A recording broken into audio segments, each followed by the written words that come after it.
Hi, this is Dawn from goingbeyondcoping.com, and this is my video series, Coping Through Introspection, A Journey Into You.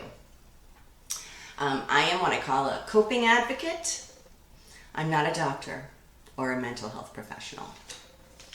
I'm just somebody who's been living with a lot of illnesses for a very long time and found a way to not only cope but also thrive. Feel free to pause that at the names and look anything up you might be interested in. We may have one or more of them in common.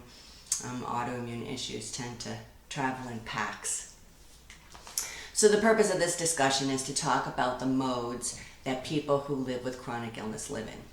Now, everyone lives in these modes. It's just the people who suffer from chronic illness on a 24/7 basis are greatly affected by them, more so than people who don't. So the three modes that we exist in are low and no symptom mode. This is where we feel pretty good and we're not really distracted by headaches or stomach aches or sleepiness or just low symptoms. Like they're there, we know they're there, but we're not really doing any kind of battle.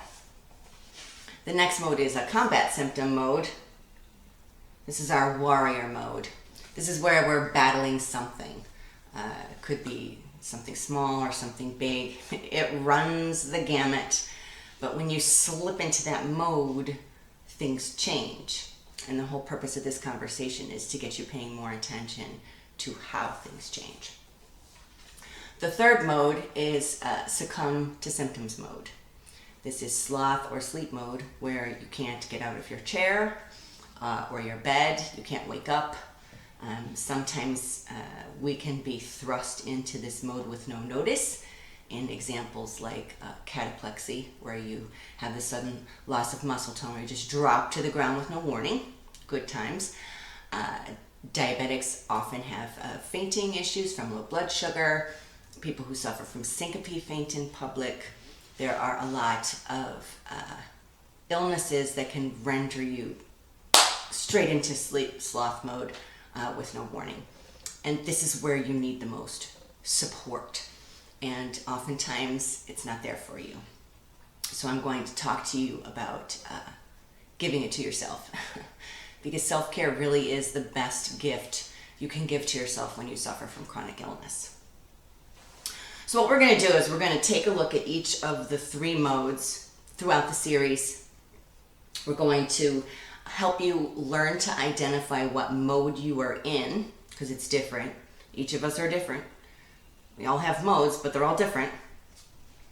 You're going to notice what affects you in each mode and how it affects you. You're going to attempt to affect change to those particular things that have negative ramifications in your life. And then the fourth part is where I'll give examples of how I have experienced this myself and how things have changed for me for the better through doing this. A lot of things are affected. My dog is trying to walk around. A lot of things are affected by what mode you're in. And as an example, you don't have the same thoughts and mood when you're in combat mode as you do when you're in low symptom mode. So you're experiencing the same things, thoughts and moods, but they're changing based solely on what mode you're in. So it's really important to learn to identify your modes. You can track it too. I'm going to have a chart at the end of the series where you can figure out, do I spend most of my time in low symptom mode? Is there a day that's better for me in that mode? When you chart things with chronic illness, sometimes you can see a pattern.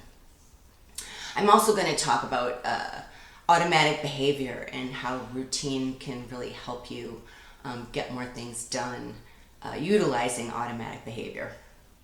Like you're automatically doing it anyway, you might as well do it better because you'll get things done faster.